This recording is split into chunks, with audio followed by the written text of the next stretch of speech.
So I have to confess, I'm torn between two ideas.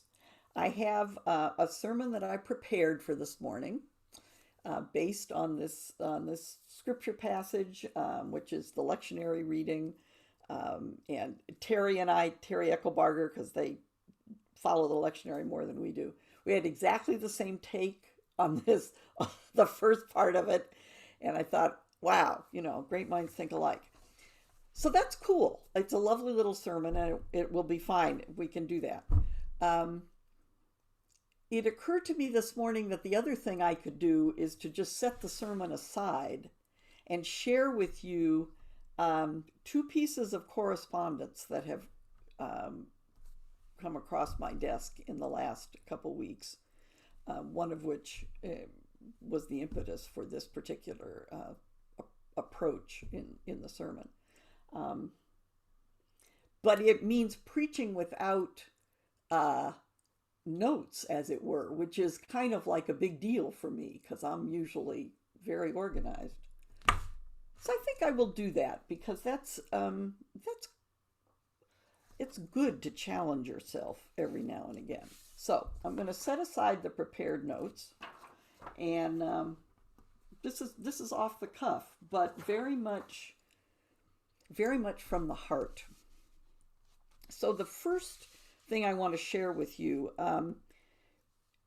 is a Facebook post by our friend Amy Giordano. Do you remember Amy? A few years ago was Terry Eckelbarger's intern for many journeys. Lovely, quiet woman, very sweet, soft-spoken. Was with Many Journeys for a couple of years, I think, and then went and worked on the staff at the downtown church. And then moved on to uh, her first solo pastorate at MCC of the Redwood Empire up in Guerneville.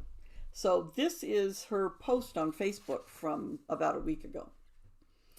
She writes, I hope that all of you are doing well. I have an update to share with all of you.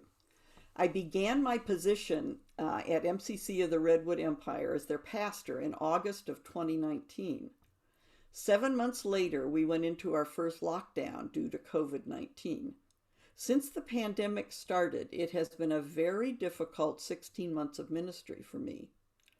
The stress of the pandemic, the challenges of doing worship online and preaching to a computer screen, the challenges of not being able to see each other in person, have all taken an emotional and spiritual toll on me.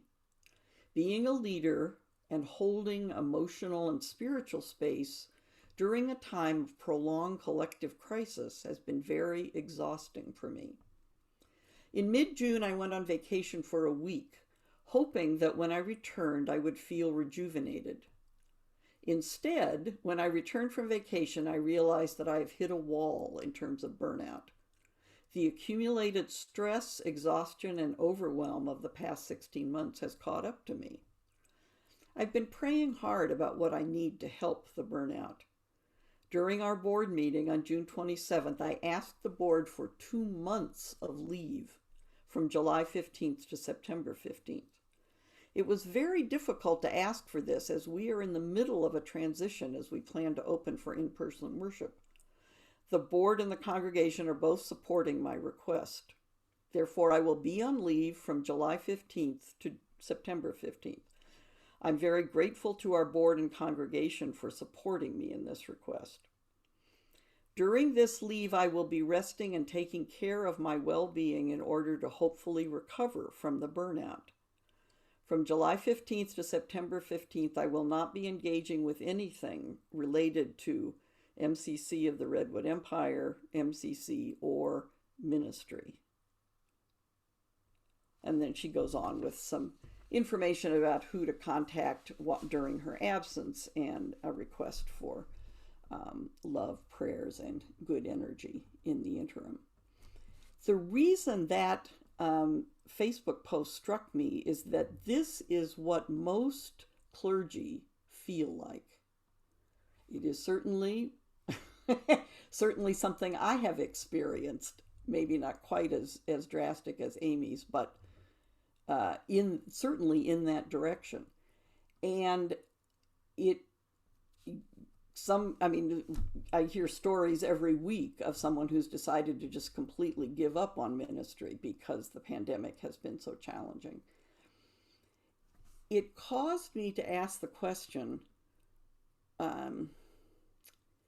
where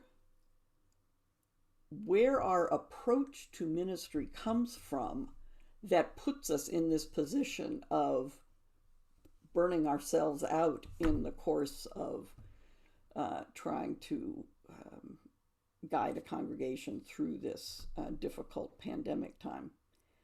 And then along came this lectionary passage, which sounds like it's just kind of a little sort of a transition package. It's, Jesus went around the countryside preaching, teaching, and healing, because that's what his ministry was. And it's little transitions from one story to the next. These kind of paragraphs are all through there.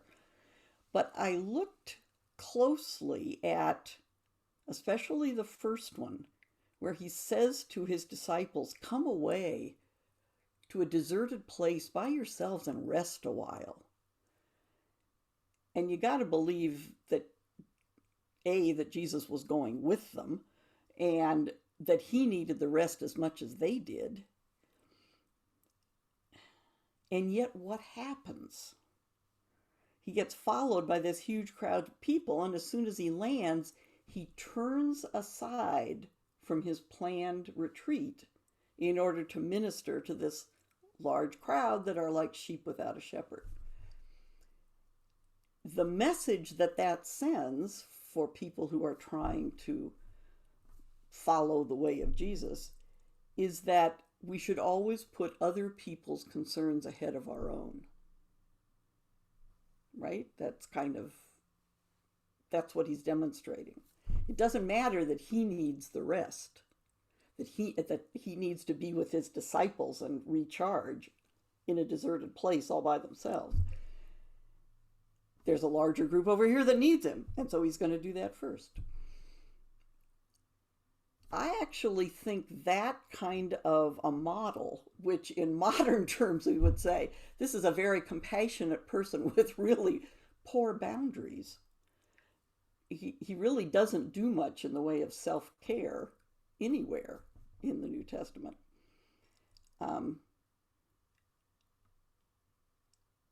To take that model and internalize it without tempering it, without remembering that to love one another means also that you love yourself. You love yourself enough to take a break. Well, Amy is demonstrating with this request for 2 months of leave, loving herself, which is super important. And so I'm holding her in prayer that her discernment will lead her where she needs to be. And I hope it's to continue in ministry. I think she has many gifts there. But if it isn't, to know that her congregation will support her decision.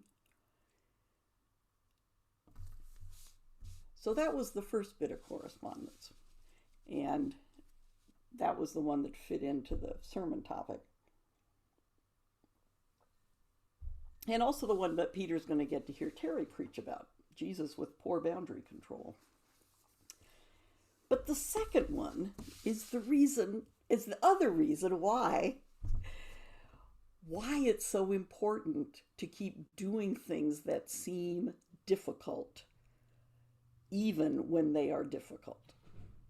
Why it matters. So this gets to the other piece of correspondence that came across my desk very recently. The book group about a month ago read James Carroll's The Cloister, which is a historical fiction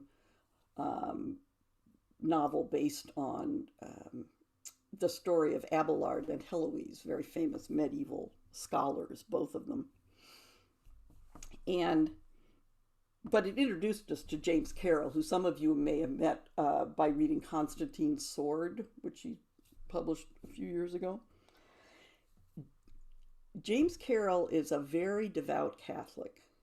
And in fact, he was a Paulist priest for about 5 years when he was younger. And he's was very heartened by Vatican II and very dismayed that as soon as Pope John the 23rd passed away, the Catholic Church didn't keep going with the Vatican II reforms, but really kind of went back to a more conservative stance. And he wrote his most recent book, James Carroll's most recent book, is called The Truth at the Heart of the Lie, subtitled How the Catholic Church Lost Its Soul, a Memoir of Faith. And I was sufficiently intrigued by Carroll's own story to read this, which is really his spiritual autobiography. He analyzes how the Catholic Church got into so much difficulty with the sexual abuse scandals, and he nails the problem as the power structure of the church, and basically says it's never going to get better unless the power structure is simply dismantled and the church is returned to the people. The church is the people. And he goes on in the last chapter of this book, which he entitles A Manifesto for the Catholic Church, to describe his solution. And it looks just like College Heights. I'm not kidding you. It's small groups of people who, without benefit of the priest, which holds, as you know, a very different role in a Catholic setting than what we call pastor in our setting, without needing to rely on the priest as mediator. I was sufficiently impressed by his analysis and by his solution and by his obvious caring for this church that he's been devoted to his whole life, that I actually wrote him an email. And last week, I got an answer.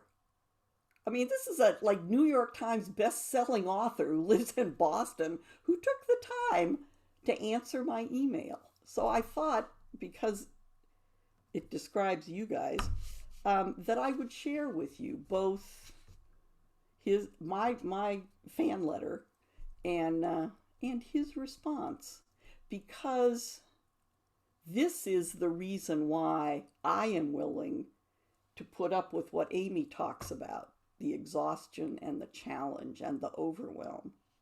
This is the explanation for it. So, dear Mr. Carroll, this is an unabashed fan letter. I'm a pastor in the United Church of Christ in the San Francisco Bay Area, and I've just finished reading The Truth at the Heart of the Lie. I'm writing to tell you that you've reached the same conclusions I did after studying church history in seminary, and that your solution for the church is already being realized. We aren't Catholic, of course, but we are a living, breathing example of a small community that tries to follow the way of Jesus, not the traditional doctrines of Christianity, which, as you know, we Protestants inherited from Catholicism, or the traditional attitudes of pastoral authority. We feel like we're literally redefining what it means to be a Christian church. This is a very participatory church, with many of the members taking their turn to lead worship, to pray with and bless their fellow members, to celebrate communion, to share a spiritual experience or discovery they have made. I've been a member for 20 plus years, serving the community in many ways, and expect to continue serving when I pass the pastor title on to the next one. Even though the UCC doesn't have the problem of clericalism that you identified, it is still true that the model of pastoral authority that most churches use is fraught with difficulty. We have been asked many times why we don't just become a unity church or an interfaith spiritual center, and it's been hard for me to explain why I feel so strongly that we must remain in the UCC and be an example of a different way to do church. You gave me the language I've needed. We are conscientious objectors. We are not deserters. I think I come by this resolve quite honestly, My eighth great-grandfather was William Bradford, governor of the Plymouth colony. He devoted his life to proving that one could do church differently. The UCC is the direct inheritor of the congregational polity that the Pilgrims abided by. I read a lot, but rarely write to authors. Your words and your vision made a difference, and I had to thank you. In peace, Reverend Dr. Polly Moore, yada yada. And here's his reply. Dear Polly, your letter touches me deeply. Of course, I have long appreciated the UCC's essential commitment to a democratic idea, although, as you imply, it remains a human institution and is at times fraught. And I love your own personal connection to the deep well of congregational imagination. That you took in my book and its all too Catholic anguish makes me particularly grateful to you. And that you troubled then to write me, well, you are a gift, so this is a simple word of thanks. The people of College Heights are lucky to have you. Peace, Jim. I think I'm going to frame that. That just made my whole day. You have no idea. It really is a large task to imagine remaking the church with a capital C. That Jim Carroll would imagine it for the Catholic Church is astonishing. That's what this book is about. That we could imagine doing it just on our little scale, week after week, in all our activities, in all our behaviors together, is huge. It's just huge. You are participating in something that is, I don't know, maybe not historic, but certainly memorable. It's bigger than just going to church on Sunday morning. Anyway, that's what's on my heart today, so that's what I'm sharing with you. And trying very hard to follow Amy's good example of tempering the model that Jesus gives us of someone who always puts others before themselves. It is a constant balancing act to remember to love ourselves enough to say no once in a while. So, in true College Heights fashion, I'm now opening the stage for talkback, and I imagine you'll have a few things to say.